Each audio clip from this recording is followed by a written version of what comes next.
Well, hello folks, here I am walking around today getting the most of the last bit of sunlight in the day, which we must do. In December in the UK we don't get a lot of light, so here I am making the most of it. It's certainly not very crowded out here where I am, folks, as you can see.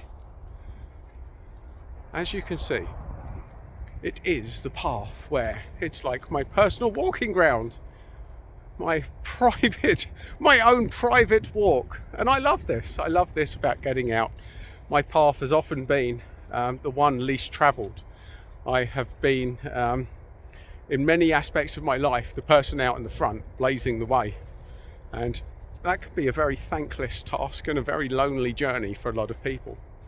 I've noticed in my life that stuff that I talk about today in 15-20 years will probably become mainstream, and everyone will be talking about it as though it's some new awakening, and there'll be me thinking, oh, I had this conversation 15-20 years ago and nobody wanted to listen to it then, and now everybody's suddenly into it. So that is the gift and the curse of being a trailblazer, of being someone that's forward thinking, and it's really important to surround yourself with the right team when you're in that zone, folks, because you need somebody to hold you accountable to the vision that you found.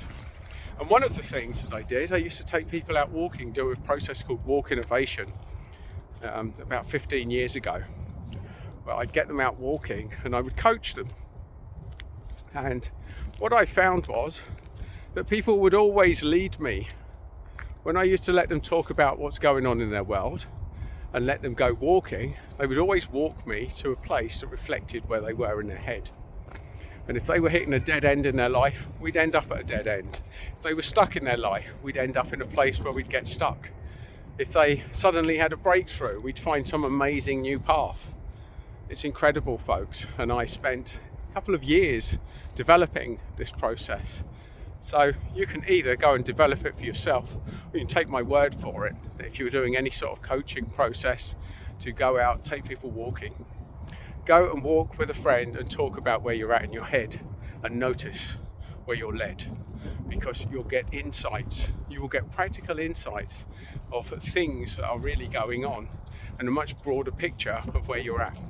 So that's my little top tip, folks. Get out and walk because it's naturally good for you, and while we've got the light, we may as well use it.